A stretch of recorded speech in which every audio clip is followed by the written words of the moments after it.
Às vezes falam em fé, às vezes falam em razão, e normalmente falam que os dois se opõem. Eu não acho que se opõem. E eu estou tentando defender a tese de que razão e fé não se opõem. Mas cada vez que você tem mais razão, você tem mais fé. E quanto mais fé, mais razão. E é para ver se eu estou certo ou se eu estou errado que eu chamei a única pessoa que eu acredito que seja capaz de me ajudar nisso. Pessoalmente e profissionalmente. Então, por favor, muito obrigado, pastor Oswaldo, por estar aqui com a gente. Obrigado, eu que agradeço. Ceder tudo. Pastor, você é fundador da IAP, Igreja Apostólica da Paz. Perfeito. Já tem mais de uma década. Por que a IAP? Por que eu, que sou um devoto cristão, tenho que vir na IAP? Por que eu não posso ir na outra ou na outra? O que tem aqui que não tem lá? O princípio não é bem esse, em questão de por que vir aqui ou lá. Existem vários segmentos religiosos, principalmente no mundo cristão. E cada uma vai atingir determinadas pessoas. As pessoas se adaptam ao lugar. Não é o lugar que se adapta à pessoa. Então, se aqui é um bom lugar para você, é aqui que você vai ficar. Se outro lugar é bom para outra pessoa, porque oferece coisas que eu não ofereço, então ela vai ficar lá. É questão de compatibilidade. Aquilo que me agrada, aquilo que fala comigo, aquilo que atinge o meu coração, é o lugar onde eu devo ficar. É só por isso. E a sua igreja, pelo que nós andamos pesquisando durante a nossa produção, foi formada de uma subdivisão de uma outra e ela também já se dividiu algumas vezes. Ela se dividiu porque vocês não foram capazes de abarcar essas pessoas? Não, pelo contrário. É interessante essa pergunta porque não há igreja que nasceu por si só. A igreja sempre será oriunda de pensamentos, oriunda de realmente daquilo que você crê. Então elas não se dividem, elas se multiplicam. E esse é o princípio de Deus. Foi assim que ele fez desde o princípio, na era de Jesus, quando a igreja começou também, ela foi perseguida, ela se espalhou, ela se multiplicou em vários lugares. É assim que funciona, é o meio, é o caminho que Deus escolhe. Então muitas vezes não agrada alguma coisa dentro da igreja, a pessoa sai, a pessoa já é um líder, ele forma um outro grupo que vai atingir pessoas que nós não vamos atingir. Porque dentro daquilo que a gente tem pregado aqui, o que prevalece é o propósito de Deus. Então muitas vezes nós achamos que não abrir uma outra igreja em determinado lugar é um esquema, é uma estratégia minha. E Deus não quer essa estratégia, Ele quer ampliar realmente o amor, o conhecimento da palavra e outras coisas. Por isso que se a gente não se mexe, Deus se mexe por nós. Você é um pastor, você é casado, se não me engano seu casamento tem mais de 30 anos. E em diversas vezes, em diversas pregações, inclusive na pregação do Dia da Mulher, Dia Internacional da Mulher, dia 8 de março, a pregação foi no domingo, dia 10, você comentou sobre o papel da mulher, sobre a importância da mulher. Como que a igreja vê, como que o cristianismo vê o papel da mulher? É como a escrava, submissa ao homem? Qual que é a função da mulher? Pelo contrário, né? O papel da mulher e o papel do homem são papéis distintos, separados. Os dois têm o mesmo direito em tudo. Né? Deus criou assim, né? Criou o homem e a mulher para serem semelhantes a Deus, ter a imagem de Deus. Só que cada um tem que exercer um papel. Por exemplo, vou dar um exemplo que você falou do meu casamento. Somos casados já há 38 anos, estamos juntos 45 anos, é uma vida. Né? Começamos com 16 anos de idade no colégio, namorando. Né? E há muito que a gente já viveu, experimentou, coisas que não deram certo na nossa vida, mas hoje nós vivemos uma vida talvez muito diferente da sociedade, até da própria sociedade cristã. Quem manda em casa é minha esposa. É ela que dirige as coisas, né? Nós nos adaptamos a isso. Então qual que é o papel da mulher? Aquele que o homem e a mulher se adaptam melhor. Por quê? Porque a minha esposa tem aptidões que eu não tenho. Não é questão de você só faz isso e eu faço isso. Você lava a louça, eu lavo roupa. Não, é questão de habilidade. Eu creio que é parceria que um casamento vai vingar, parceria também nos relacionamentos dentro de uma sociedade. Então a mulher ela tem direito a exercer exatamente aquilo que ela é apta para fazer. Isso é o papel da mulher. Ela exercer aquilo que ela sabe fazer. E vou falar uma coisa, a mulher faz muito bem o seu papel. Então, realmente depende de cada casal, depende de cada circunstância.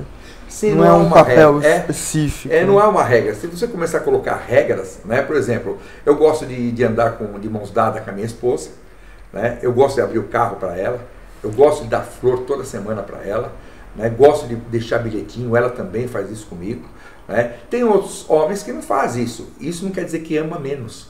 Isso não quer dizer que são melhores ou piores do que eu. Cada um vai andar numa zona de conforto, onde ambos vão se dar bem. É parceria.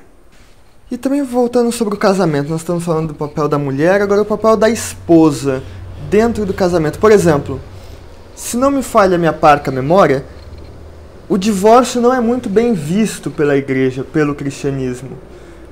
Isso se dá até, por exemplo, em casos de agressões familiares. É a mulher que tem que ensinar para o homem não bater nela? Ou ela pode se usar das leis do mundo para corrigir esse problema? Eu creio o seguinte, primeira coisa, divórcio, separação, agressão, ou outras coisas mais que não são boas, é tudo oriundo de caráter, é questão de caráter do ser humano, né? A busca do meu eu quero os meus interesses, eu não luto pelo interesse do outro, do próximo, seja mulher, seja homem, porque também tem mulher que agride homem, né? Só que agora a coisa está feia, a mídia está colocando para fora, eu acho isso muito justo. E eu creio sim, que se houver problema, a mesma coisa, o homem trai a mulher toda hora, deita-se com todo tipo de mulher, adquire uma enfermidade, como é que pode conviver junto? Vai levar essa enfermidade para a esposa, que sempre cuidou dele, sempre cuidou da família, tem filhos? Eu creio que não. Eu creio que isso tem que ter um basta. Creio em milagres, creio em cura, creio na saúde, creio nos médicos, creio em tudo, mas creio na moral também. Então nós temos que respeitar, tudo questão de respeito um com o outro, né? Então eu sou favorável sim do divórcio, né? Sou favorável em casos extremos. Deus não criou o divórcio, eu creio em Deus, né? Eu creio que há acerto para tudo. Eu creio que temos que tentar tudo nesta vida, né? Não podemos simplesmente porque queimou o arroz, eu não quero mais a minha esposa, ou o marido deixou a meia no meio da sala, eu não quero mais meu esposo. Não é bem assim, né? Mas casos extremos que não pode haver convívio mais, eu tenho certeza que a melhor caminho é cada um seguir os seus próprios interesses. Sempre com a ajuda dos seus pais espirituais, pastores, padres, apóstolos, ou decisões individuais? Em que sentido isso? Por exemplo, como está chegando uma situação extrema, ela vai pedir conselho para o pastor ou ela pode simplesmente se divorciar e avisar depois? Eu queria o seguinte... Como que funciona essa relação? Eu queria que o seguinte, cada um é livre para fazer o que quiser. Se é uma decisão pessoal, tudo bem, não há problema. Agora, é indicado sentar na mesa de conselheiros, né, para você ouvir outras opiniões também. Que às vezes, dentro de um problema grave, nós não enxergamos saídas. E outra pessoa que está mais fria na situação, ela vai enxergar uma saída. E quando enxerga essa saída, eu creio que há uma solução. Muitas vezes não, mas outras têm. Então, na mesa de conselheiro, chamamos de pais espirituais, mentoria, discipuladores, né? Nós rotulamos as pessoas assim. Então, nós procuramos realmente sentar com essas pessoas, como eu tenho meu mentor, tenho meu pai espiritual, coisas que eu tenho que decidir, eu converso com ele. Quero saber a opinião. Ele não vai mandar na minha vida, mas ele vai me dar a opinião. E eu vou ter um referencial para poder decidir o que eu devo fazer. A ou B é a minha escolha. Ainda nesse assunto da família não é só o esposo e a esposa, também existem os filhos. E em várias suas pregações você integra que a função do filho, em determinado momento, é, entre aspas, abandonar os pais, né? Sair da casa, constituir sua própria família. Então a função dos pais seria criar os filhos para eles montarem sua própria casa e terem os seus filhos. Mas se essa é a função natural da família, por que tantos pais abandonam seus filhos? Boa pergunta. A questão natural, o segmento natural é os pais prepararem os filhos para a vida. Esse é o esquema. Porque o caminho natural é um casamento, ou não casamento, ficar solteiro, mas ter a sua vida. Muitos viajam hoje, principalmente hoje, para o exterior, precisam estar preparados também. Então, a experiência que os pais têm, boas ou más, não importam, são experiências, são também referenciais. E os pais, eles têm uma titularidade sobre os filhos de administradores da vida deles. Se o filho entender isso e souber que isso é para o benefício deles, não vai haver problema nenhum. Não tem esse de abandono dos pais ou abandono dos filhos. Tem exatamente um segmento da vida. Né? Muitos pais abandonam os filhos? Sim. Por quê? Porque faltou talvez mentoria, faltou exemplo dos próprios pais desse pai. Né? Então eles não estavam preparados para a vida. Eles não podem passar aquilo que eles não têm. Ninguém dá, oferece aquilo que não possui. Então muitas vezes os pais não é que fogem, não é que abandonam, é que não sabem fazer. Essa é a situação que acontece muitas vezes. E vocês aqui na IAP, na Igreja Apostólica da Paz, vocês acreditam que vocês juntos, né, como um todo, têm a capacidade de ensinar isso?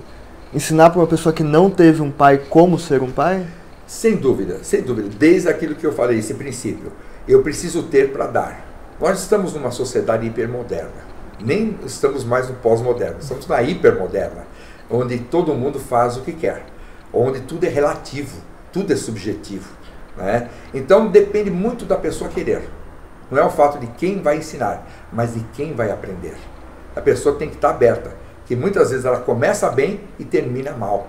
E o mais importante é terminar bem, sempre. A pessoa começa mal, mas tem que terminar bem. Se a pessoa abre o coração, deseja aprender, quer mudar, quer mudança radical e paga o preço para isso, ela vai conquistar o objetivo. É realmente nessa questão do cristianismo evangélico, voltado para o evangelho, que eu queria fazer algumas perguntinhas. Por exemplo, diferente da Igreja Católica, vocês defendem que não existem pecadinho ou pecadão. Existe pecado. Todos são igualmente pecados. Mas, ao menos aparentemente, não estou dizendo que é assim, por isso que eu estou realmente perguntando. Ao menos de aparência, parece que, por exemplo, o pecado da homossexualidade é muito maior do que o pecado da idolatria, por exemplo. Ou o pecado de assassinato é muito maior do que pegar a mulher do vizinho. Como que vocês podem dizer que é tudo a mesma coisa? Todos do mesmo grau. O assassinato, uma idolatria e a homossexualidade. Eu vou responder com uma pergunta. Quem é que faz esse tipo de avaliação? Que é pecado maior ou pecado menor? Eu acho que ninguém na face da terra tem poder suficiente para falar que esse pecado é maior que aquele. Não tem. Por quê? Porque talvez eu não amar a minha esposa, eu não suprir necessidade dos meus filhos, seja um pecado maior do que matar alguém. Porque eu estou matando a alma, estou matando a confiança, estou matando coisas piores. Que muitas vezes aquele foi assassinado, morreu. Agora esse daqui continua vivo, mas morreu por dentro. Então eu creio que não tem ninguém na face da terra que pode dizer que esse pecado é maior que o outro. O que tem é o quanto fere a outra pessoa. Eu creio nisso ser pecado. Né? Não é questão da homossexualidade de do questão de gênero que a gente vê bastante hoje. Isso aí não quer dizer que é pecado.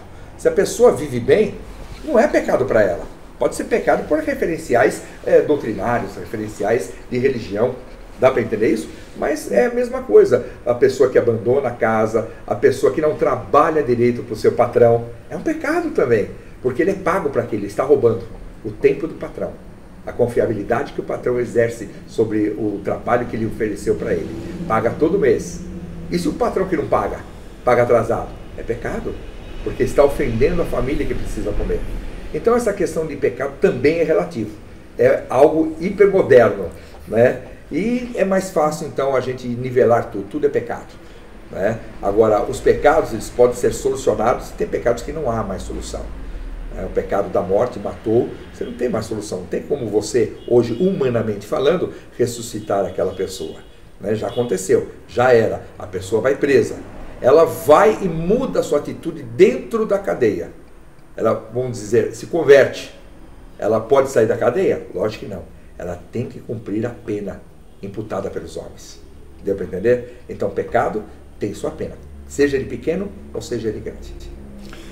Mas como que é possível, na verdade, foi reformulando a pergunta, é possível, por exemplo, conciliar a lei humana com a lei divina? Digo, por exemplo, você é cristão, então você não pode cometer um assassinato.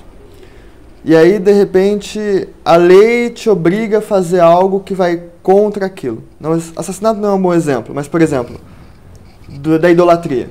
Você não pode idolatrar porque você é evangélico. E aí a lei coloca lá no Senado uma estátua gigante de Nossa Senhora.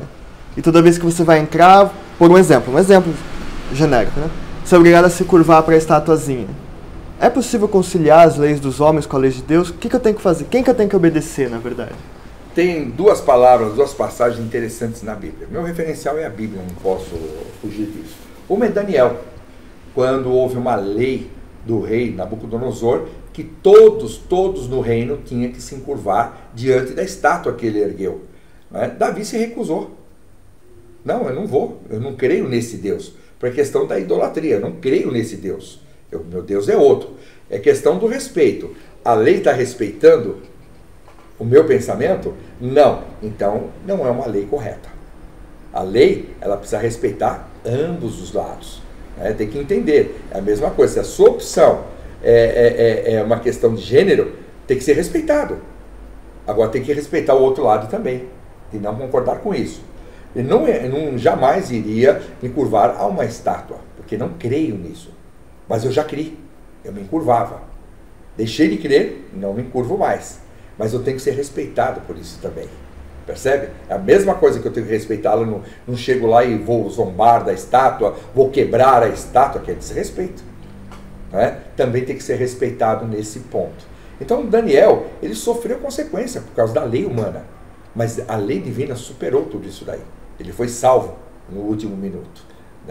É uma questão de... E também Paulo, nas suas peregrinações, viu vários deuses, várias estátuas, e falou em Atenas, que é a respeito de um Deus desconhecido. E muitos ali começaram a crer num Deus que não tinha estátua nenhuma, apenas uma pilastra lá, um pilar, que tinha lá algo que vários deuses, mas naquela não tinha. Falaram, isso aqui é o Deus desconhecido. E vários creram. Agora, a minha pergunta maior é, o que é idolatria? É uma estátua? Lógico que não.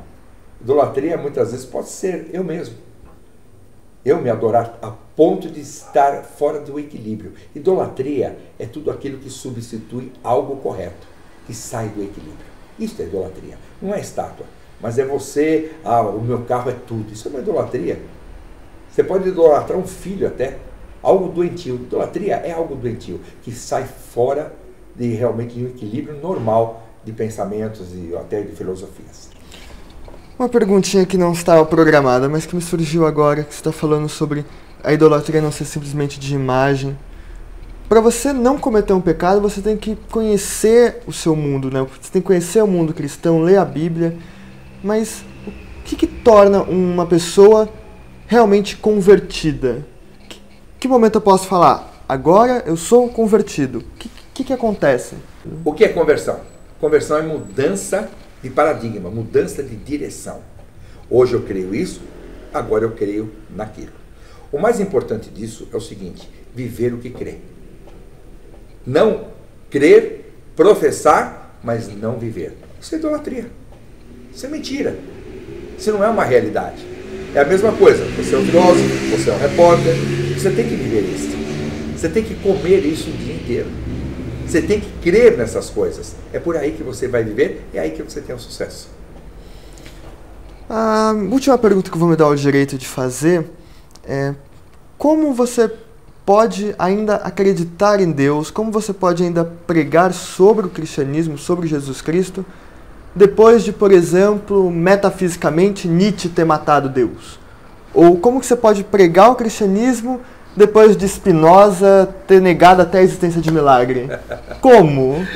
Eu gosto muito dessa pergunta. Tremendo. Eu acho demais Nietzsche. Eu acho demais. Demais. Sabe por quê? Ele matou alguém que existe.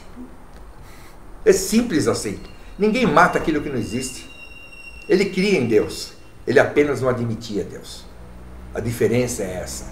Milagres, lógico que Spinoza falou, não creio em milagre. É óbvio, mas ele é o milagre da vida. Porque é um homem sábio. Ele tem milagre na vida dele. Ele sabe disso. Nós negamos aquilo que não aceitamos, mas não negamos aquilo que não existe. Simplesmente isso. Genial. Agora, nossa última pergunta, como de presente para você por ter cedido tudo, é por sua conta. O que você gostaria que te perguntassem, que não te perguntaram, mas você sente necessidade de falar? Você poderia já se perguntar e se responder. Acho que a pergunta que eu faço para mim mesmo: vale a pena andar com Deus? Minha resposta é: vale a pena. Vale a pena porque eu posso ter um referencial maior do que minha própria vida. Sabe, não é o invisível, não é o sobrenatural, não é o místico que eu falo, mas é aquela essência que eu posso receber de algo, de algum ensino que me faz melhor, ser melhor. Eu quero amanhã eu quero ser melhor do que hoje. Hoje eu sou melhor do que ontem, mas eu espero que o amanhã eu esteja melhor. Não melhor só para mim, isso seria também egoísmo, mas eu quero ser melhor para você, para outras pessoas, eu quero ser útil. Eu tenho Deus nisso. Deus para mim é isso, me tornar útil para alguém. Eu acho que a sociedade precisa disso. A sociedade precisa de pessoas que sejam úteis. A sociedade precisa de Deus. Gente, e é dessa forma que a gente vai encerrar hoje, mas antes eu vou fazer algo que eu normalmente não faço. Quer dizer, por exemplo, não se importe se, por exemplo, eu sou católico, ou evangélico, ou espírita. Eu acho que o grande motor dessa entrevista eu acho que a Igreja Apostólica da Paz é um lugar importante e interessante para você conhecer. Um lugar para você se sentir confortável. Vocês dizem que eu não faço isso com nada. Né? Em nenhum dos vídeos nunca recomendei nenhum lugar, mas aqui eu recomendo. Todos os endereços de Facebook, se tiver Instagram, inclusive o endereço daqui, se me permitirem, estará todos na descrição. E visitem, vocês não precisam frequentar, mas eu acho que uma pessoa como Oswaldo é uma pessoa que vocês precisam conhecer. Porque se hoje, por exemplo, eu faço USP, ou eu moro num bairro caro de São Paulo, é porque eu tive pessoas por detrás de mim que me auxiliaram a chegar aqui. E uma dessas pessoas foi o pastor Oswaldo. Então, muito obrigado por tudo, obrigado por ser. Eu que agradeço, viu? É uma honra te rever de novo. E se inscrever, curtir, isso daí já sabe o que tem que fazer. Tchau!